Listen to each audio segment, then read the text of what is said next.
Hi everyone. Just like to welcome you all to this studio review for Studio 4, which is called Flag Day. I'm actually probably not going to get to the flag portion of today's studio, though. I want to focus my time on the first part of the studio, reading shape data in from a file. I think this is, what most people ended up spending their studio time on, and it's also extremely relevant to the homework assignment that you've been asked to work on this week. So it's really, the idea behind it is to open up some of these shape files that we've got here. So for example, looking at this rectangular one,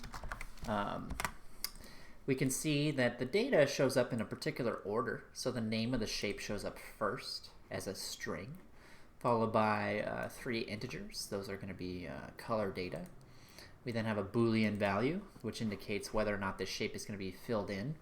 And then finally, we see some positional information. So for a rectangle, this would be the X and Y position for the center, and then the half width and the half height. What we would like to do is use our scanner to read in these values from the file and then draw that shape on the screen.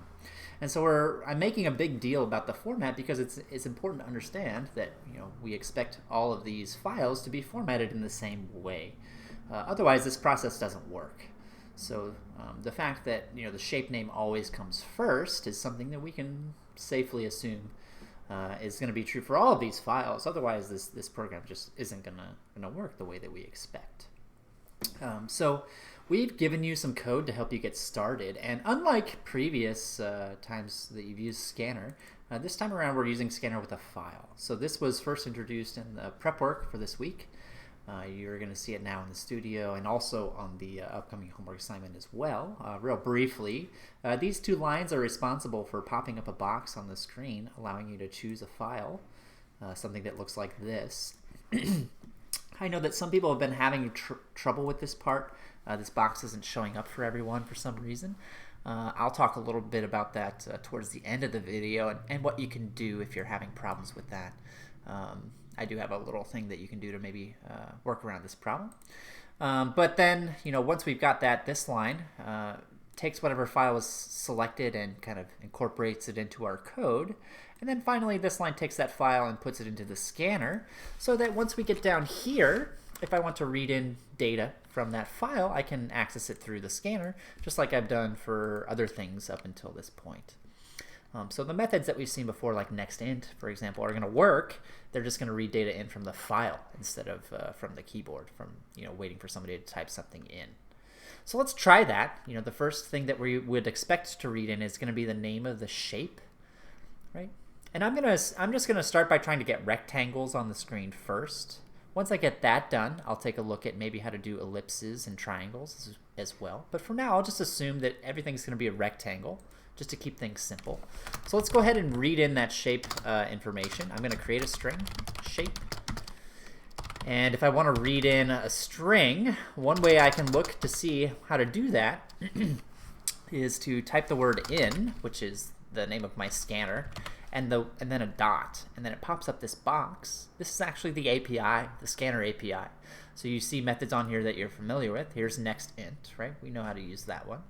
If I'm looking for something that will help me, read in strings, then I probably want to find something along those lines. But nextString doesn't exist. You could search for it in that box. You wouldn't find it. Another thing that we might use instead of that is to actually come, open up a web page like this. So if I type Java Scanner into Google, this would probably be close to the top of the list. And this is also what I would consider to be the Scanner API, a very common way to access the Scanner API. Up at the top, I usually see some examples. Here's how you use Scanner in your code to do some pretty basic tasks. And then down here, we'll see the same kind of information. There's a constructor summary, which we don't really know a whole lot about those just yet. We'll see more about those a little bit later. But then methods are really what we're interested in for now. This is a list of all of the actions that we can perform with our scanner objects, with our scanners. And so you can see that down here I've got, there's nextInt again, right? And here's one called nextLine, which returns a string, it tells us. That's how we interpret that. So let's go ahead and try to use that one.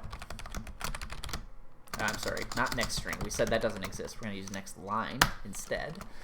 The next values that I expect to be read in would be 3 integers for, I believe, red, green, and blue. Let's just verify that. So red components, green component, blue component. All right, so let's go ahead and write lines of code to read those values in next. Just like I did for the string, I'll make some variables, red. This time I'll use next int, since that's what I expect those to be.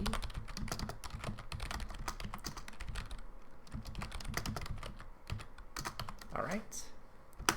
The next value is going to be a Boolean, either true or false, indicating whether the shape should be filled in or not. So if I go back to the scanner API, I see here's one called next Boolean that looks like it should work. Scans the next token and returns that value.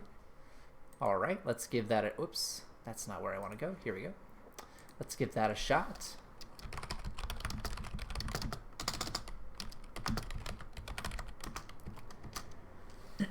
And then the last values that I expect to see are positional information about the shape. So the first 2 are the x and y position of the center, followed by the half width and the half height, all as doubles. So let's go ahead and read those in.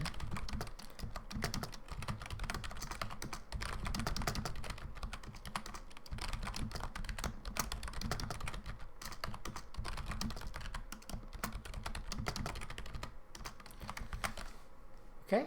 And at this point, I might want to test things by, maybe printing out a couple of these values. For example, I know what they are. I can see them in the file, right? So let's just print them out and see what happens. See if I can get those values out of my code properly. I'll pick one of these rectangle files to begin with, and unfortunately, I've met a common end, which is an error has been thrown. I saw this happen a lot. A very common error has occurred.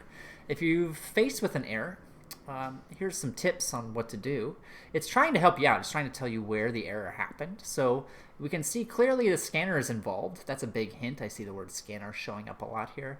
But I actually want to look for the file that I've been working on, the file that I've been writing code in. And I see it down here at the bottom, interpret drawing file. That's the name of the file where I've been writing code in. So that's probably, the one that I'm able to fix, the one that I'm able to change. And it's even trying to tell me where the problem happened on line 25. So if I look at line 25, it's trying to read in an integer value. That happens pretty quick, right? Why is it having a problem just reading in the second value? Well, let's take a look and see, what's happening with this first value here.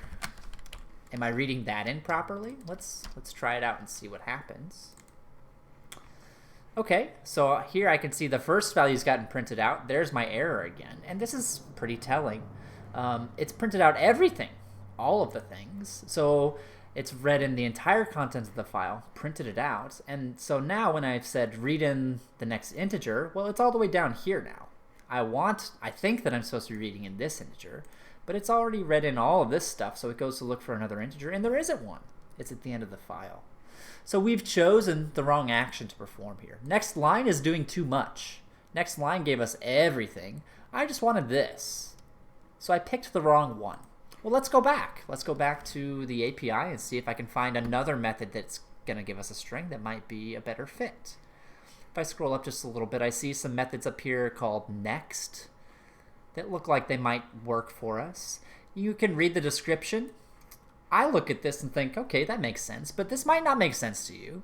And that's okay too. You can still just try it, right? That's also a thing that can be very helpful. There's nothing wrong with just plugging it in and trying it out and seeing what happens. Let's try this and run our code again.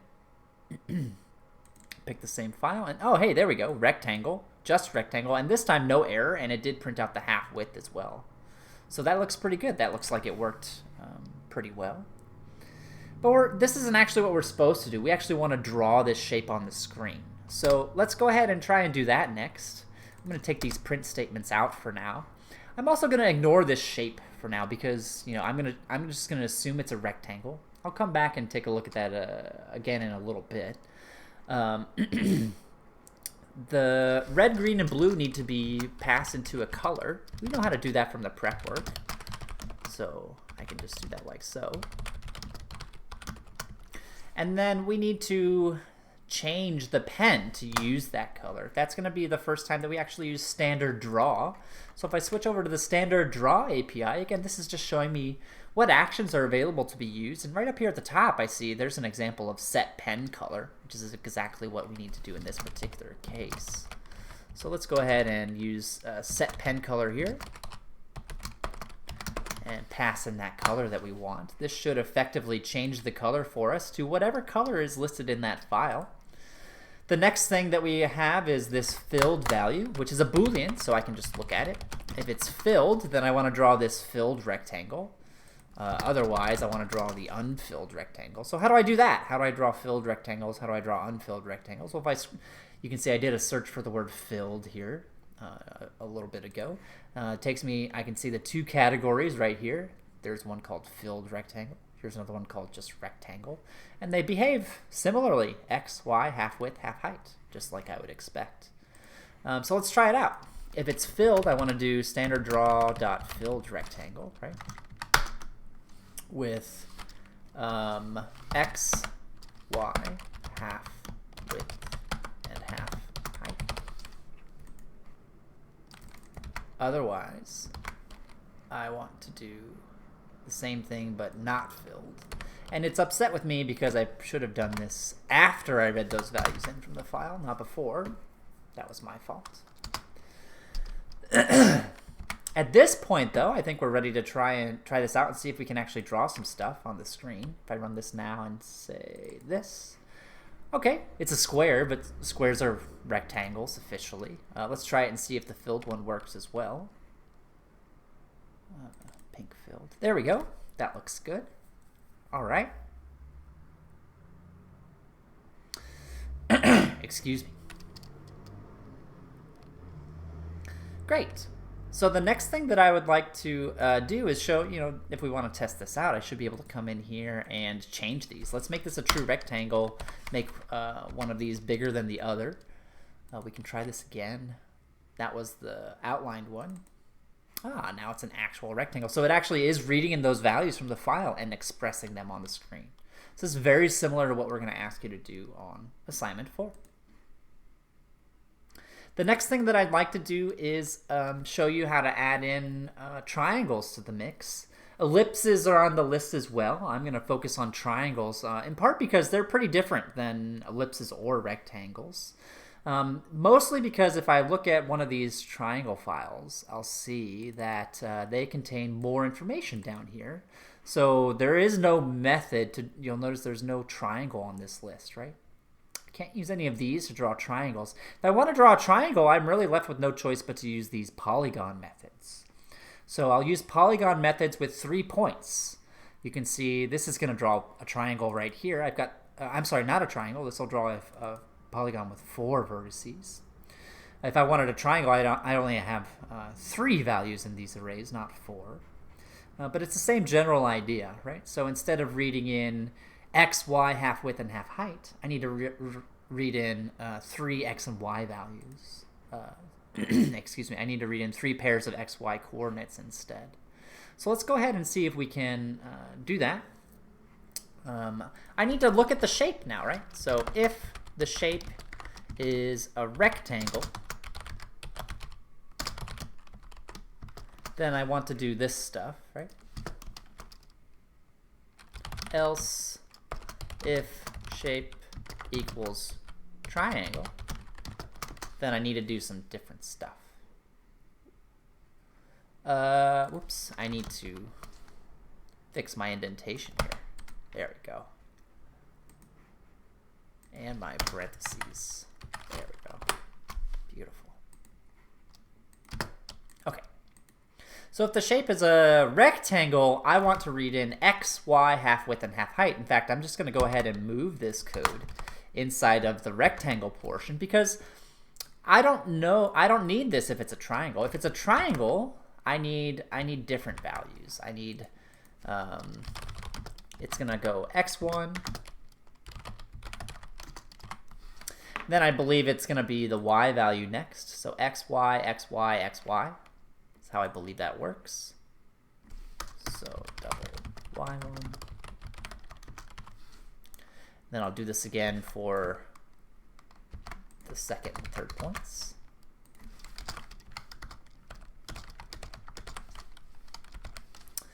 And then just like I did for the rectangle, I can draw the polygon down here. But before I can do that, right, the polygon is expecting something a little bit different. So if I type filled polygon, it's not expecting these values. It's expecting 2 arrays according to the API. 2 arrays of doubles. One for the x values and one for the y values. So instead of these here, I really need some arrays. But I haven't created any arrays yet. I have the data up here that needs to go in the arrays, though. So let's do that. I'm going to make a double array for my x values equal to x1, x2, x3. I'll make a double array for my y values equal to y1, y1, y2, and y3. And then finally, I'll plug those arrays into the appropriate methods down here.